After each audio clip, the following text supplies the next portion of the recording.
Okay, so we can move on to the next sutta. The next one is called Themes, from the Anguttara Nikaya 5s. And we are still working on the idea of right effort, the sixth factor of the Noble Eightfold Path, part of this gradual training scheme. And this particular sutta, we have looked at how to deal with ill will. We have dealt how to look a little bit at with sensuality, and this is more how to deal with the idea of impermanence. Is what we're looking at now.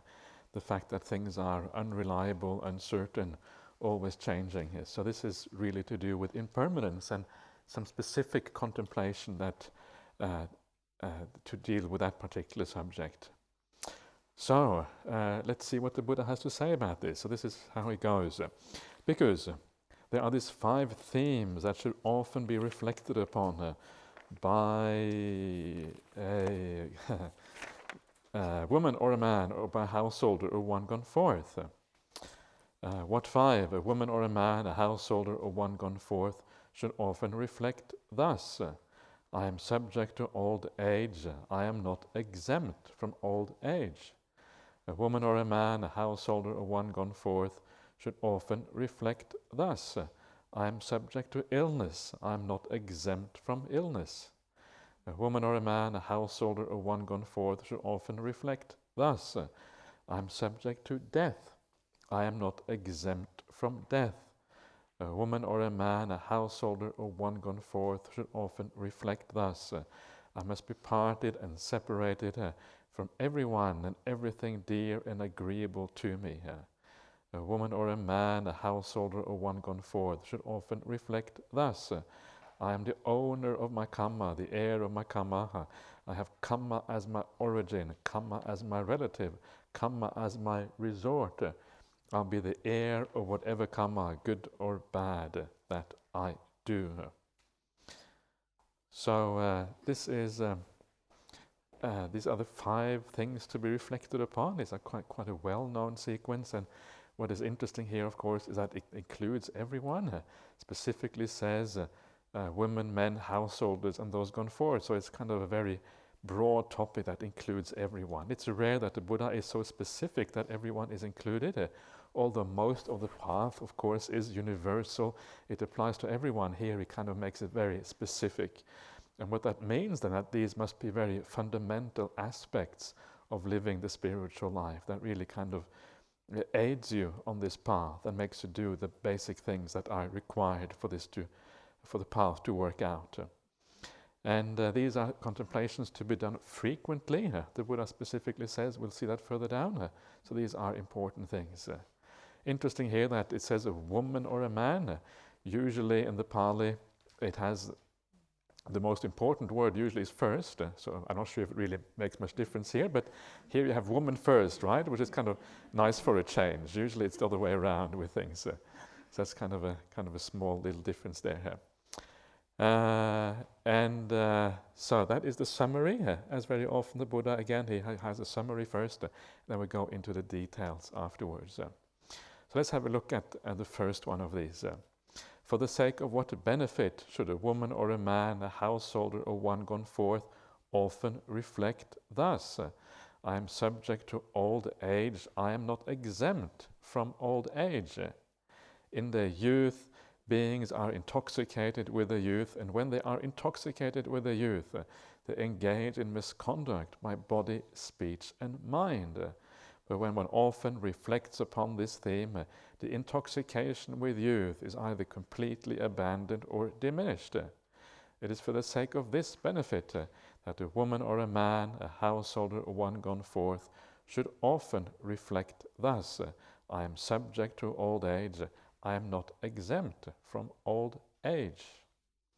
So the purpose of this reflection is to practice better sila. That's really the purpose here. Because you remove some of that distortion of the mind, the intoxication. Yeah, I'm young, I'm strong, I can do whatever I like. The world is my oyster. Let's get out there and kind of have fun and have a good time, without reflecting properly upon the consequences of what you're doing. And as I said before, the Buddhist idea is that intoxication has so many different varieties. It's not just intoxication with alcohol. Anything which kind of distorts your feeling of the world is a kind of intoxication. And we tend to think that the state that we have now is kind of the natural state. This is how things are going to be. This is kind of a natural experience for human beings. If you get depressed, you think, oh, this is going to last forever, and you commit suicide because you cannot see an end to these things. When you're healthy, you think, oh, health is going to keep on going, and you get very disappointed when you get sick and these kind of things. We have this delusion that the current way things are now, this is how it's going to be in the future. And this is one of the hindrances on the Buddhist path, because it feels like my character, this is what I'm like. And it's very hard to consider oneself in a different light, to see oneself as a lot happier, a lot more, quite different, because as you develop the path, you change. So that feeling of a sense of self actually gets in the way of this perception that we are able to actually change quite significantly, to become different, to be somebody else, to be a better person than we were before, more joyous, more happy, all of these positive things. So this is an important thing to consider in its own right, to remember that your personality, who you are now, is not a fixed entity. It's very flexible, and that is actually one of the things that allows the Buddhist path to be developed. And when you remember that, it actually helps you to develop the Buddhist path.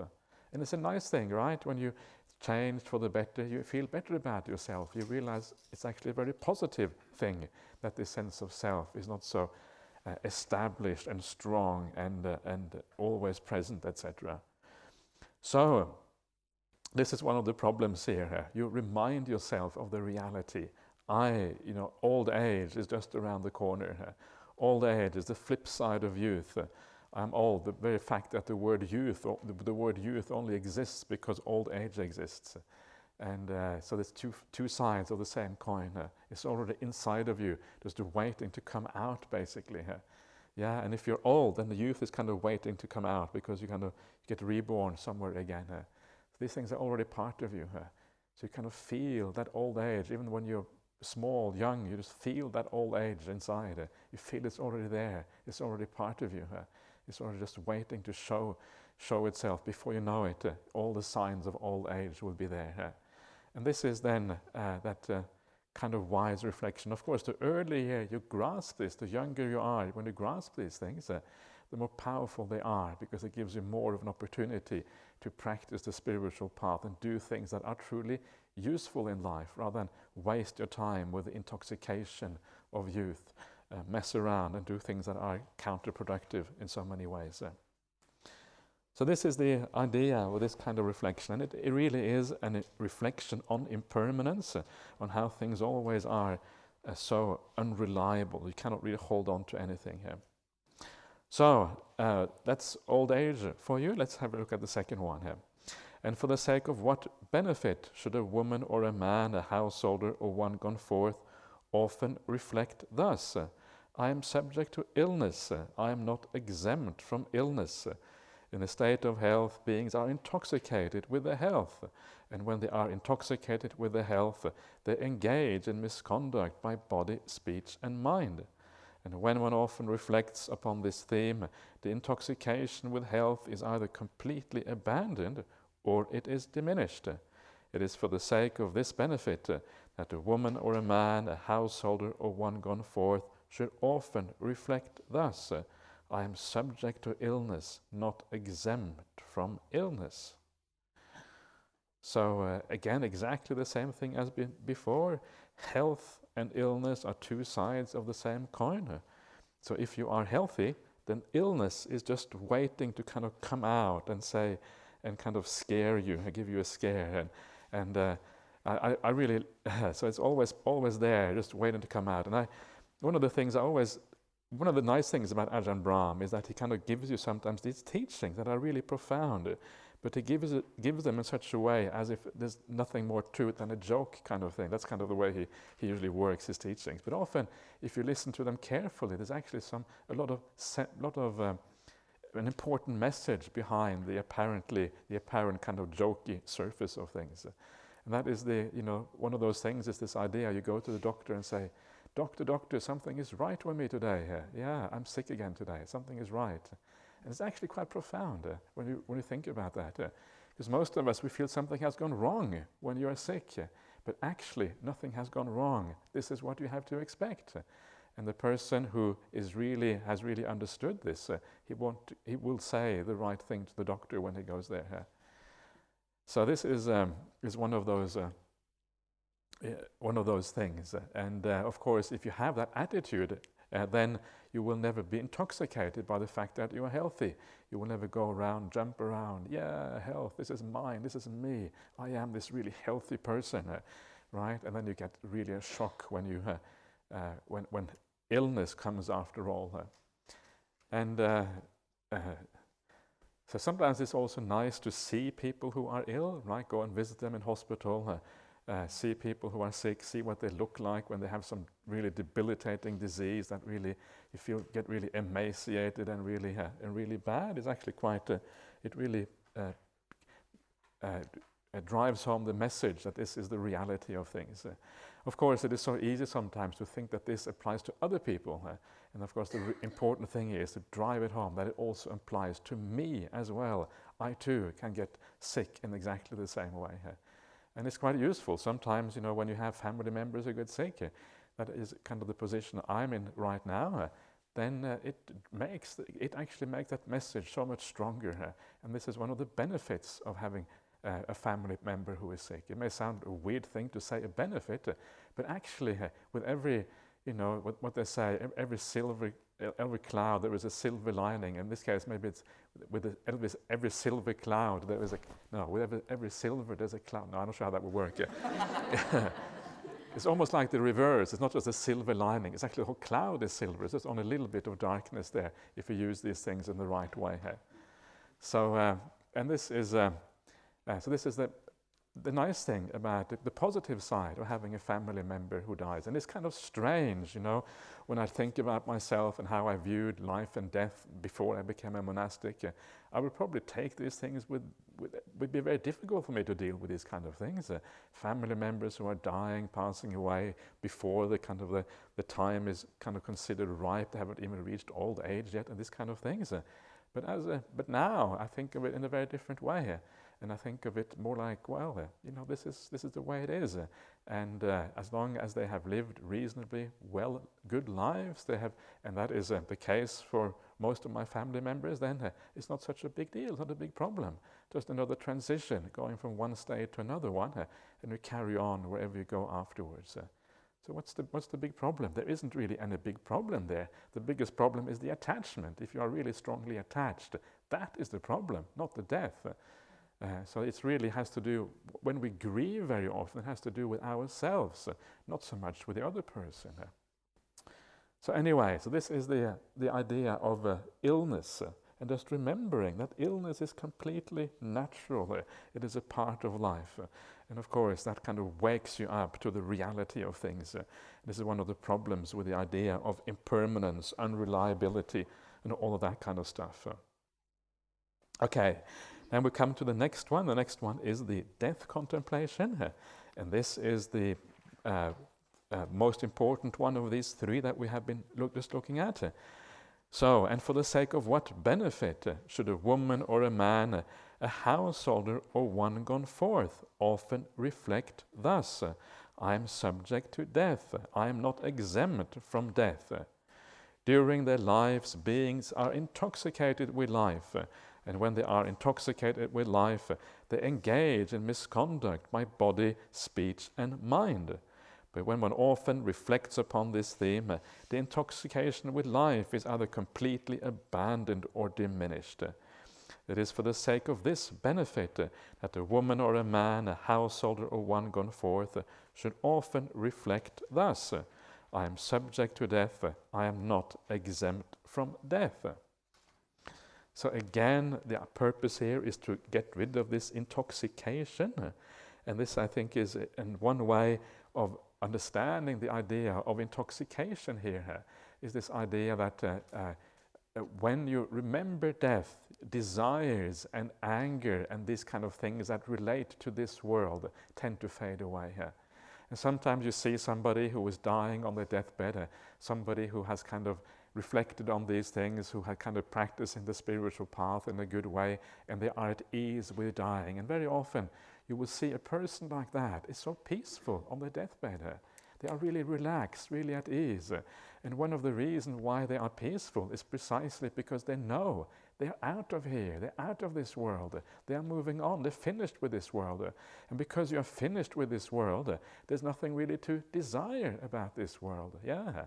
You're not going to think about all the things you're going to kind of get, your career, your relationships, and all that kind of stuff. If you're on your deathbed, all of that is irrelevant. You're not going to think about your next house or next car if you are lying on your deathbed. All of that out, no more interesting. And with that ending of desire, ending of craving, not ending perhaps, but large reduction of that, you become serene, you become peaceful on your deathbed. Ill will, same kind of thing. You're about to die. You're not going to kind of have an argument with your family on your deathbed. The last thing you do is have a massive argument. That would be really, really crazy, right? So on your deathbed, you don't want to have and do that kind of stuff. You just want to get rid of that. This world is finished.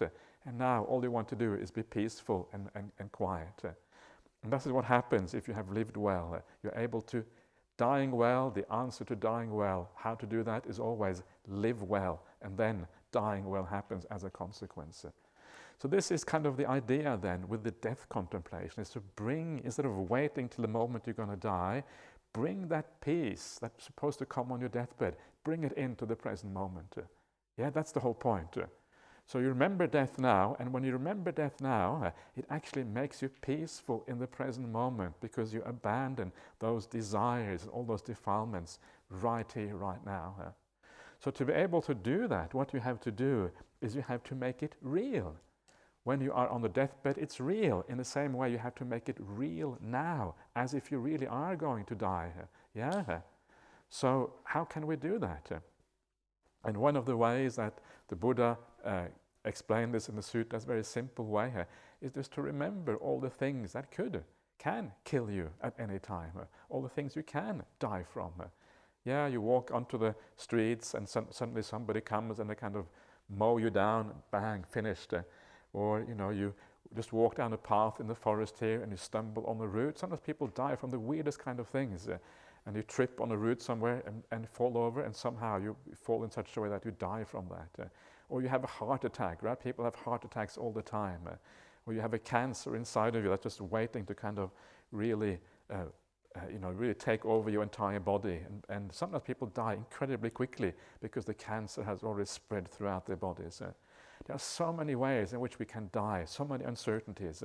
And I don't want to scare you, but sometimes there are snakes around, right?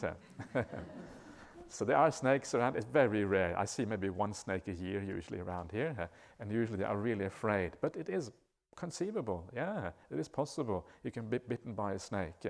And then you think stupidly, it's only a small snake, no worries, I'm just going to keep on going. And of course, small snakes are just as venomous as the big ones, so then you've had it perhaps. So there's always, these possibilities are always there, always around. There's always a degree of uncertainty about life. And one day you are going to die. The only way you're going to be ready when it eventually happens is by being ready now. That day when you die is quite possibly a day just like today. So if you're not ready now, you're not going to be ready when it actually happens. Now is the time to be ready. I could be dead, yeah, in a week, tomorrow, maybe later on this afternoon. Yeah, you bring it into the present moment, closer and closer to you. And the Buddha said the ideal way of doing the death contemplation, and this is a really hard thing to do, the ideal way, he says, is to be ready to die on your next breath. Yeah? It's hard to imagine, right? It's very, very, very hard to imagine because it's so close to us. But that is the ideal way, because if you do that, then of course there is all of that stupidity, that silliness that pertains to this world will be gone. There will be nothing there anymore to worry about. And this is how that happens. So this is how that death contemplation ideally works. Somebody asked yesterday if we can do a death contemplation and a metta meditation. Maybe tonight we can try the death contemplation tomorrow is the last day, maybe it's bad to do the last day death contemplation. So do the death contemplation today, maybe you can do metta contemplation tomorrow. If you don't feel like doing the death contemplation, please don't, if you feel uncomfortable about that or whatever, no need to take part in that. You can sit here if you like and do other meditation, or you don't have to come at all if you feel uncomfortable with that. That's perfectly okay. So it's important to feel at ease with these things, because some people find it very hard to contemplate death, and that's fair enough. There's no shame in that at all. It's just that, so you just look after yourself and make sure that you do the right thing that actually works for you. So, death contemplation, and it can be very useful, and it can be also used in more practical ways. I was mentioning to somebody the other day that I remember there was a man, he was originally from Sri Lanka, and he was living, I met him in Brisbane when I was there, he was a psychologist, and he told me a very practical way of using death contemplation. He said that every morning when he leaves his house, he makes sure that he tells his wife and his children, he kind of leaves them in a good way, because he knows today I might die. Yeah, I might die today, so I'm going to have to leave my house in a good way. And of course, that is true of everyone. Every time you meet somebody, every time you have some kind of interaction with somebody, it could be the last time you see them. So how do you want that last interaction with that person to be? A good one or a bad one? More important with our family members, but with everyone, it's nice to have that same idea. Leave them in a good way. This could be the last time. So this is a very useful way of using this death contemplation, the idea of impermanence.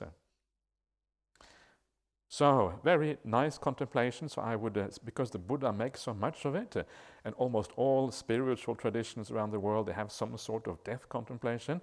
So it is this is one of those things that people with some idea of a spiritual path, what they usually tend to think about. And it doesn't make you sad, doesn't make you depressed. If it does, it means you're using it in the wrong way. It's supposed to lift you up and actually enrich your life if you use this kind of contemplation correctly. It brings you into the moment, makes you more mindful. It takes away some of that dreaminess that we were talking about earlier today, and actually allows you to live your life more fully if you do these things properly. Okay, so let's have a look at the next one. And for the sake of what benefit should a woman or a man, a householder or one gone forth, often reflect thus: I must be parted and separated from everyone and everything dear and agreeable to me. Beings have desire and lust in regard to those people and things that are dear and agreeable, and excited by this desire, I think is better, they engage in misconduct by body, speech, and mind. And when one often reflects upon this theme, that desire and lust in regard to everyone and everything dear and agreeable is either completely abandoned or diminished. It is for the sake of this benefit that a woman or a man, a householder or one gone forth, should often reflect thus: I must be parted and separated from everyone and everything dear and agreeable to me. So, again, it's one of those things that on the surface of it may seem kind of depressing, right? But it's just reality. And if we can accept reality, it makes it so much easier to live our life in a good way and in the right way. Hiding, trying to pretend that reality is not reality is never going to be very useful. It's just delusion, and when you are deluded, you end up precisely being intoxicated and stupid and all of these things. And again, remember that this is very broad, right? Everything dear and agreeable is very all-encompassing. It is so much that is included in that. Exactly, this is very similar to the reflection earlier on today, the idea of borrowed goods. Same kind of thing, everything must be separated and parted, right? It's exactly the idea of borrowed goods again. Things are borrowed, and so much of our life is borrowed, so much more than we normally actually consider. And the degree to which we are attached to the things around us. Sometimes it is astonishing to see how attached we are to the things around us. We are so attached and we are so desperate when we come to kind of reach our death, right?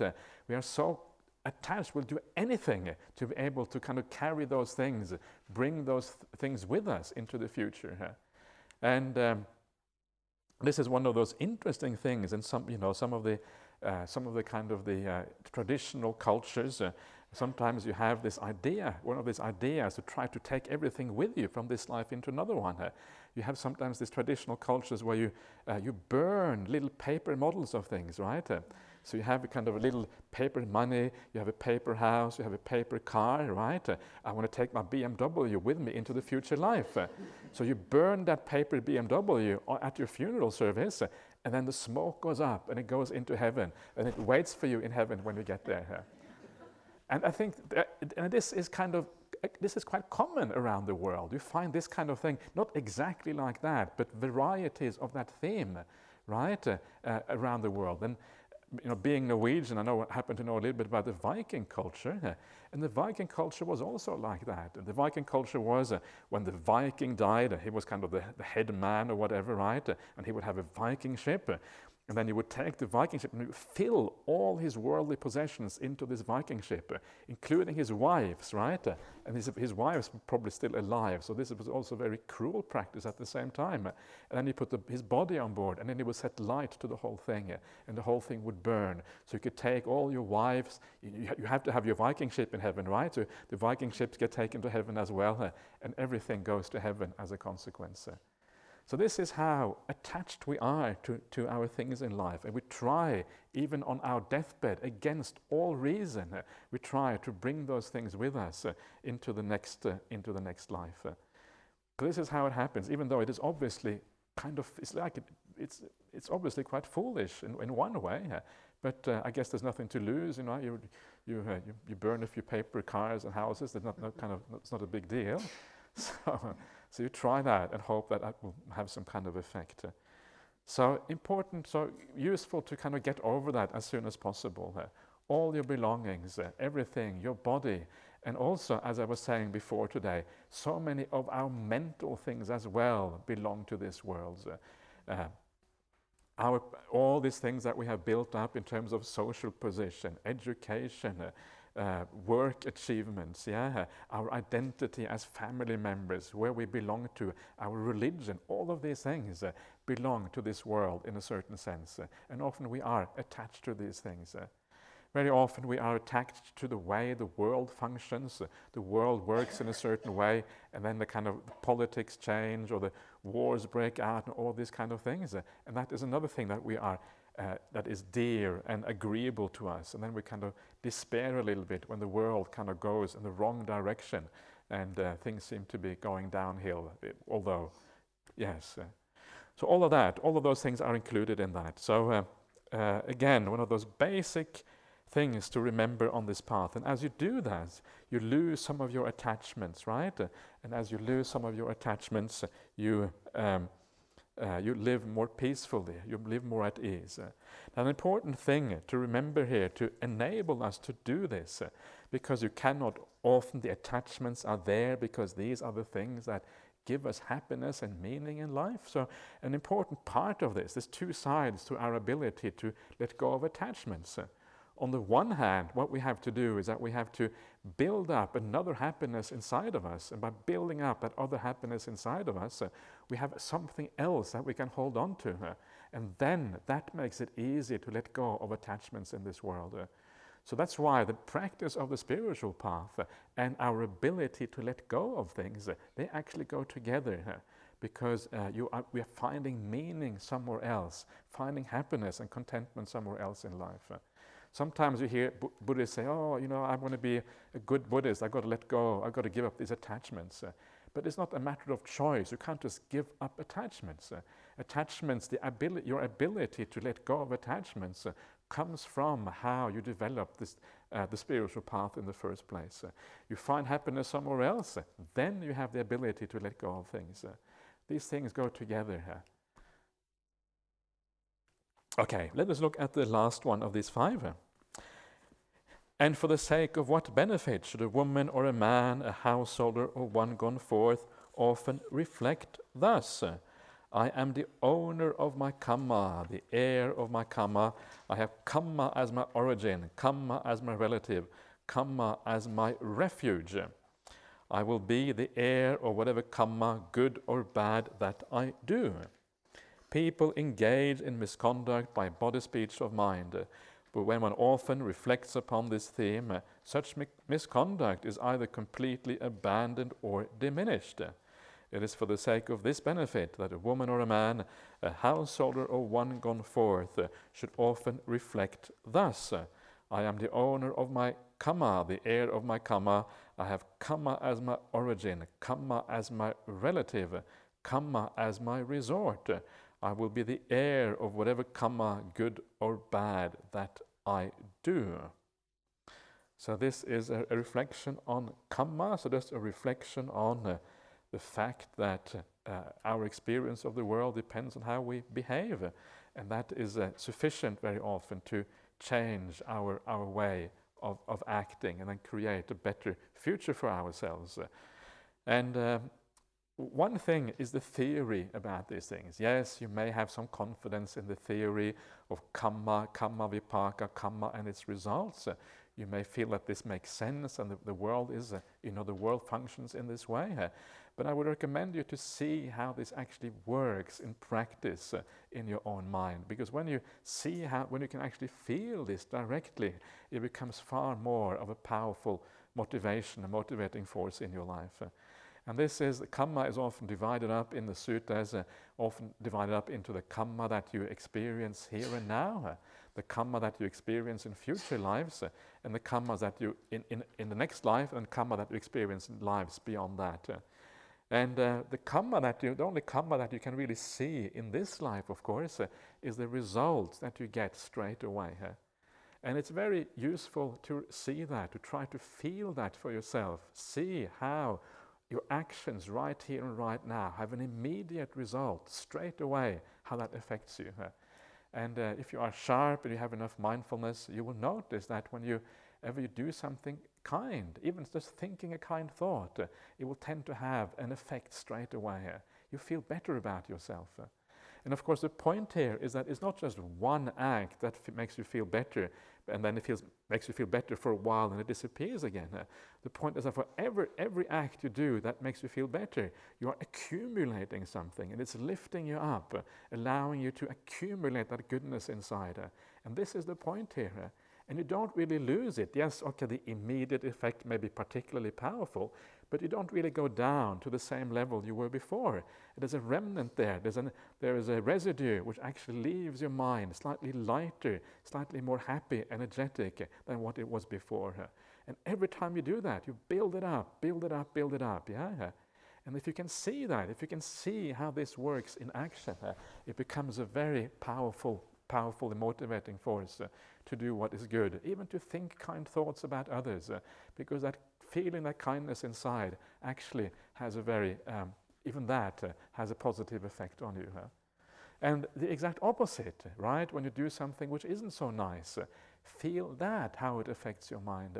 And it's almost kind of, if you see it clearly, it's almost a bit frightening, because you can see how you're letting yourself down and how you're causing suffering for yourself every time you do something which isn't quite right. It's as if you're dragging yourself down into the dirt, and you feel bad about yourself, you feel negative. And it becomes very apparent after a while that if you keep on accumulating those bad acts, whoa, it's going to lead to a very bad destination at some stage. And then, of course, the point here is that as you do that, as you accumulate the goodness, as you don't do the badness, you're lifting up your mind. That mind, which then is elevated, lifted up, is light and kind of buoyant, that mind, of course, is precisely the mind that you bring with you into the future life. And that is how you then become the heir of that karma, heir of those actions.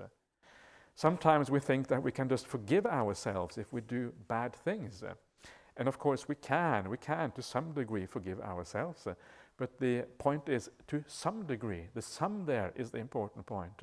Forgiveness can never be complete, And the reason it cannot be complete is because we feel that we are responsible.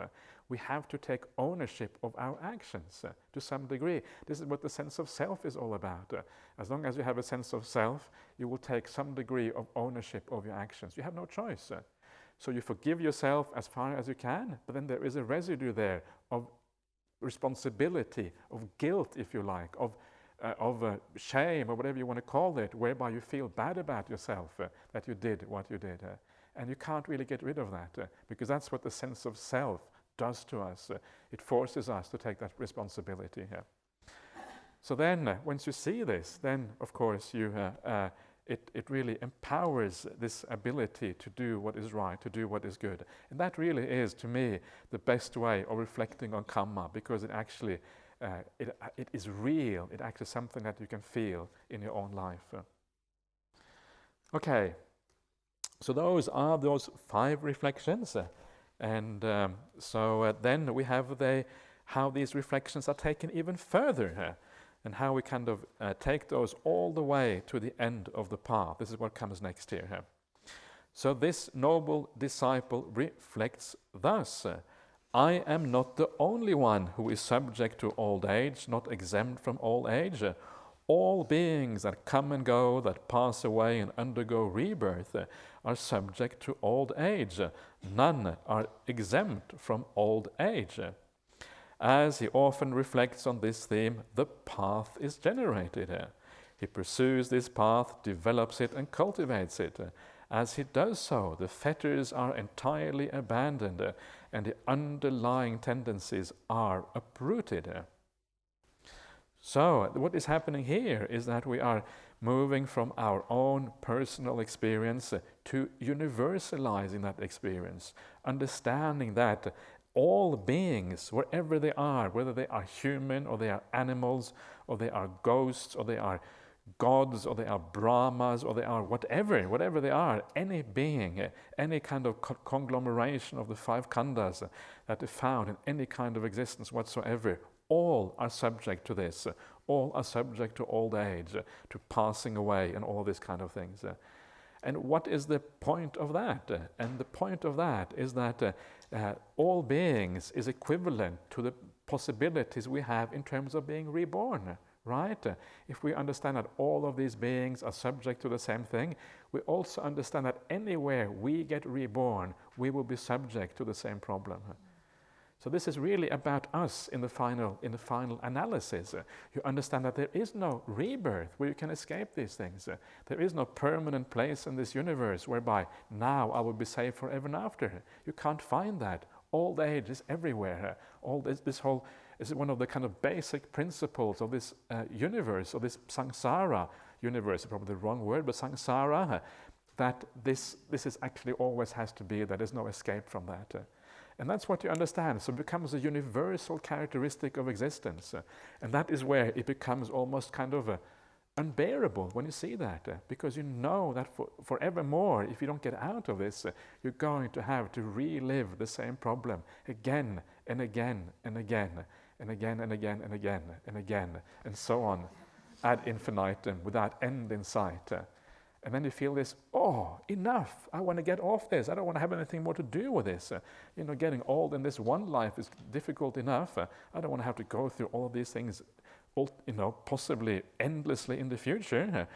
And because you understand that, because you get this universal insight into the principle of old age, because you understand that, and because you are averse to it, you are repelled by it. Because of that, then the path is born. The path being born means you become a stream enter, you become a stream winner, and you are on the highway to Nibbana. That's what the highway has 8 lanes in Buddhism. It's a really big highway here. The 8-laned highway to Nibbana. So that is where you are. So the path is generated. That means that it arises inside of you. Now you know what you have to do, where the path is, what the factors are that need to be done. And then it becomes part of your psychology, becomes part of who you are. You can't get off the path anymore. And that is why it says you pursue that path, you develop it and cultivate it, because that is what happens when you are a stream enterer. You can no longer avoid the development of that path.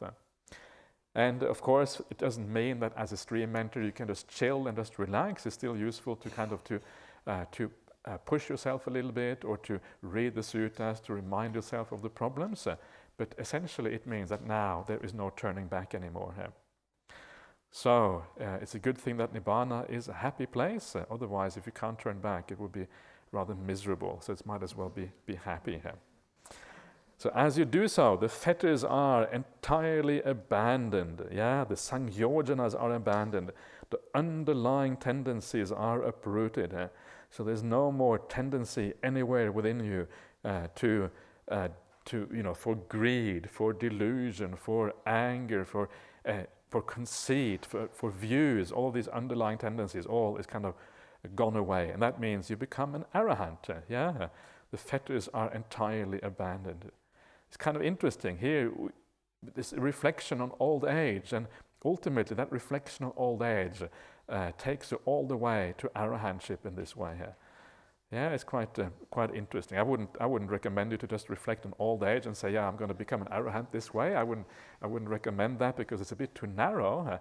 But you can see how that becomes a very important part of the path, and then you can actually use that to take you all the way.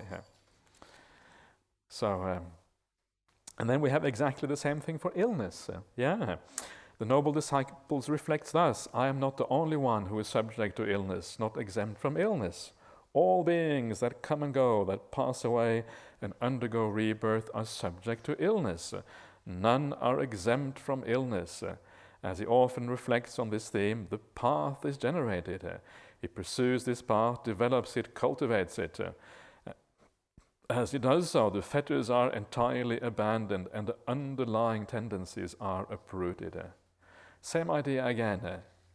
Illness is a universal thing. Every being has to undergo illness.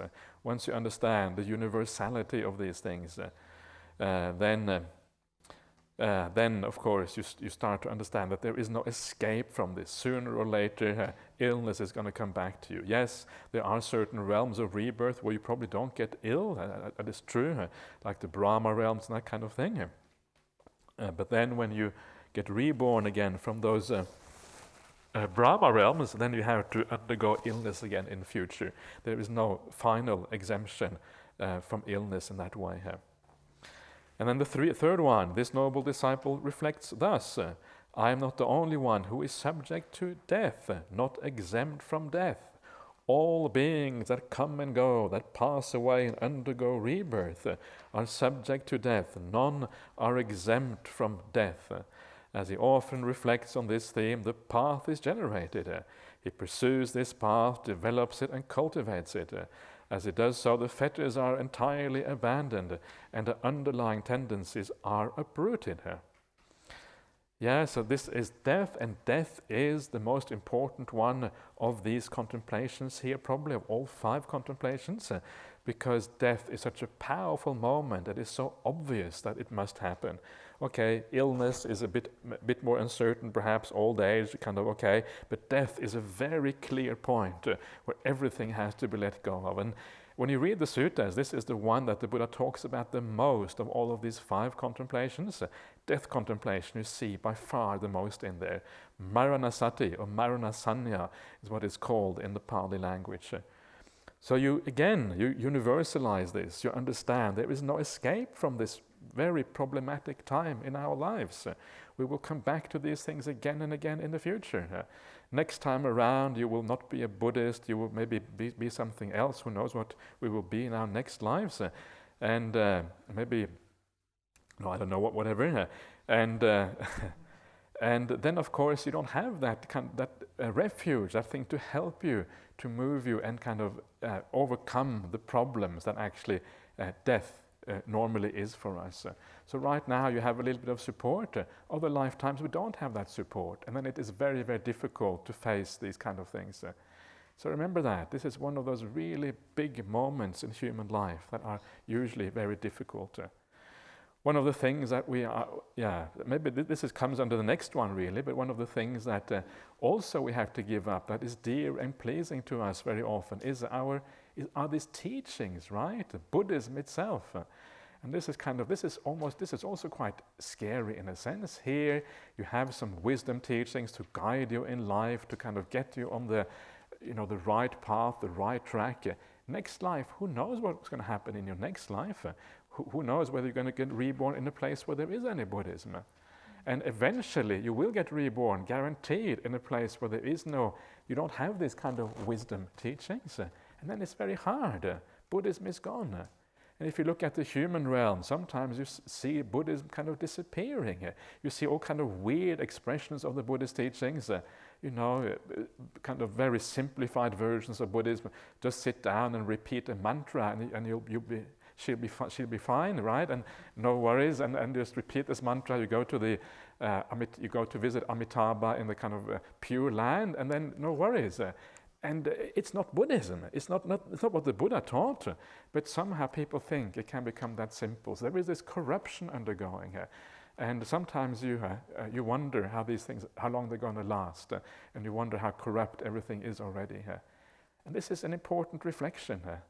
When you remember that, it's uncertain. I sit in my monastery, I think, how long is Ajahn Brahm going to be around?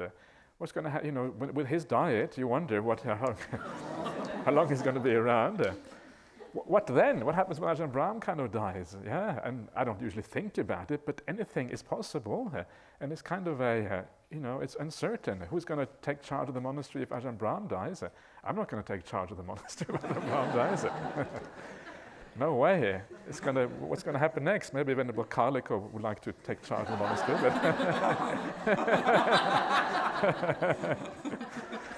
Anyway, and so it is. So these are the things that reminds you of the incredible, this so unreliable, so uncertain, and so who knows where things are going to go next. And this is part and parcel in many ways of the death contemplation, because things are so unreliable. So again, as you do that, just the death contemplation, if you do it strongly, it can actually lead to the path being generated here. Then we have the same thing with the next one. The noble disciple reflects thus: I am not the only one who must be parted and separated from everyone and everything dear and agreeable. All beings that come and go, that pass away and undergo rebirth, must be parted and separated from everyone and everything dear and agreeable. As he often reflects on this theme, the path is generated. He pursues this path, develops it and cultivates it. And as he does so, the fetters are entirely abandoned. The underlying tendencies are uprooted. Again, another universal principle, the principle of impermanence. All of the things that we're looking at here are really about impermanence in one way or another. The principle of unreliability, of impermanence, of changeability. Everything is so uncertain, regardless of where you go, regardless of the kind of life you have, the station you have in the world, everything is always the same. So again, that leads you to detachment, right? If you think about this very deeply, it leads you to detach from everything. There's nothing worth holding on to. And of course, if you can detach from absolutely everything, then that is where the deep insight happens. That's what detachment from everything really is. It is a deep insight into the nature of reality. The path is generated when that happens. And then you end up abandoning the fetters. Fetters are the things that tie you to samsara, right? You are fettered to samsara, shackled.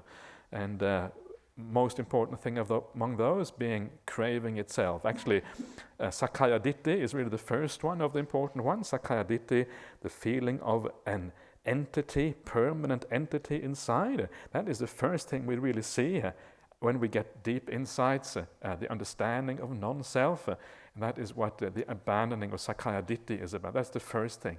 And based on that, we can abandon the other fetters, especially the sensual desire that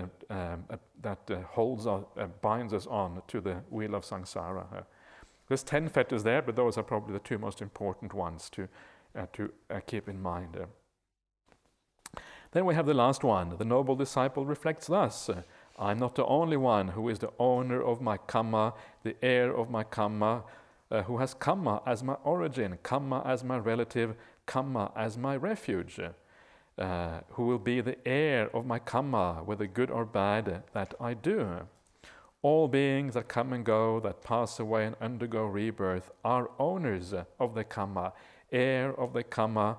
All have Kamma as their origin, Kamma as a relative, Kamma as their refuge. All will be heir of the Kammas, good or bad, that they do. As he often reflects on this theme, the path is generated. He pursues this path, develops it and cultivates it. As he does so, the fetters are entirely abandoned and the underlying tendencies are uprooted.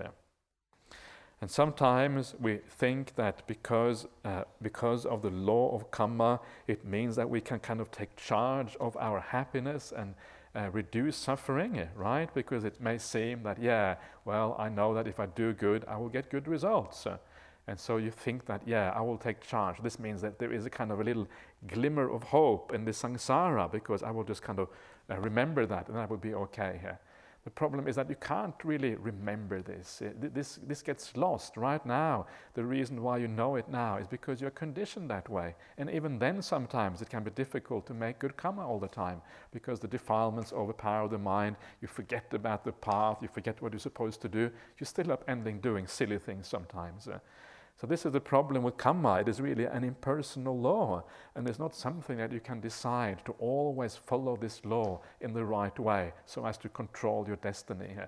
It just happens according to cause and effect, whether you whether you act according to these ideas or not, and that is the problem. So these are impersonal laws that really, in the end, you have no control over, and that is, I think, one of the faults that people sometimes do. They think that this actually gives rise to control, when really it is just an explanation for how we kind of go up and down in samsara depending on causes and conditions.